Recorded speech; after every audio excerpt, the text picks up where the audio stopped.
I've just been reading through the book of Zephaniah, and I stopped for a moment to wonder if you are enjoying this opportunity to read through the prophets together as much as I am. Although I have to admit it's pretty sobering reading from time to time. And I continually marvel at the courage of these men and women that we call the prophets, directed by God to bring very difficult, even horrific messages to the people. But as I've thought about it, every one of these messages, no matter how horrific they might seem, is actually a message of love. Yes, a message of love from a God of mercy, a God of faithfulness. Every one of them is Him crying out to His people saying, I love you, I love you. And I can see that the path that you are on is leading to destruction. So turn from evil, turn back to me. I will forgive, I will deliver, I will save. So if you think about it, it really is the disobedient, rebellious reaction of the people that brings the horror to reality.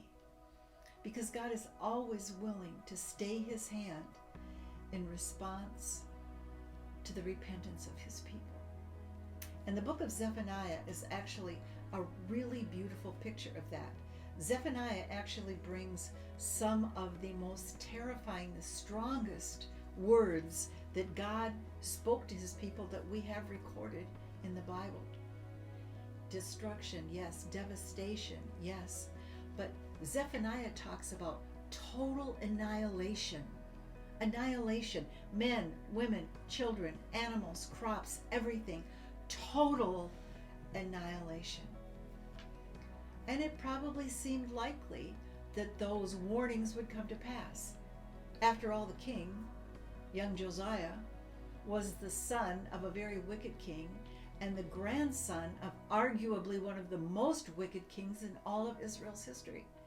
So it seemed like a pretty slim chance that Josiah himself would be anything but evil, carrying on the family tradition, as it were. But as it turns out, Josiah proves to be one of the greatest reformers in all of Israel's history.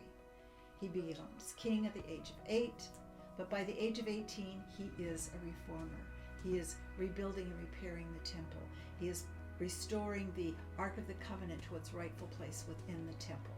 He is calling the people to celebrate the Passover for the first time in perhaps centuries. And he is destroying the idol worship in Judah and beyond, destroying the idols, demolishing the high places, and destroying anything that had anything to do with that pagan worship system, including destroying the pagan priesthood, even the horses and the chariots that were a part of it. Josiah destroyed them, and Josiah brought the people back to God. And through the prophetess Huldah, God told Josiah that it was because of his heart, because he wept over sin, because he repented for the sins of his nation, that the destruction would not come, at least not in his lifetime. Now, unfortunately, the kings that followed Josiah were not righteous, and eventually the destruction did come to Judah. But it was a good 50 years after Josiah before that happened. That's a beautiful story, and it is a wonderful message for you and I today. Because God is saying the same thing to us today that he said to the people of Josiah and Zephaniah's day. In Zephaniah chapter 3, verse 17, he says, "The Lord your God in your midst, the mighty one, will save. He will rejoice over you with gladness. He will quiet you with his love. He will rejoice over you with singing." That's what God is saying to you today. No matter what you're going through, he is in the midst of it with you. And there is nothing you have done that he can't forgive. There's no problem that you have that he can't solve. There is no battle that you're fighting that he cannot give you victory in. Just turn to him, he says. Get rid of those things in your life that you know don't belong there. and walk with me in my ways, God says.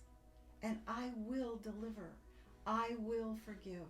I will save. And then there are those next verses. He will rejoice over you with gladness. Wow. He will quiet you with his love. Wow again. And now I ask you for just a moment to just close your eyes and imagine the voice of the God of the universe singing over you. Because he loves you. Because he cherishes you. Because you bring him gladness. Because he has forgiven you. You know, I don't think you could possibly get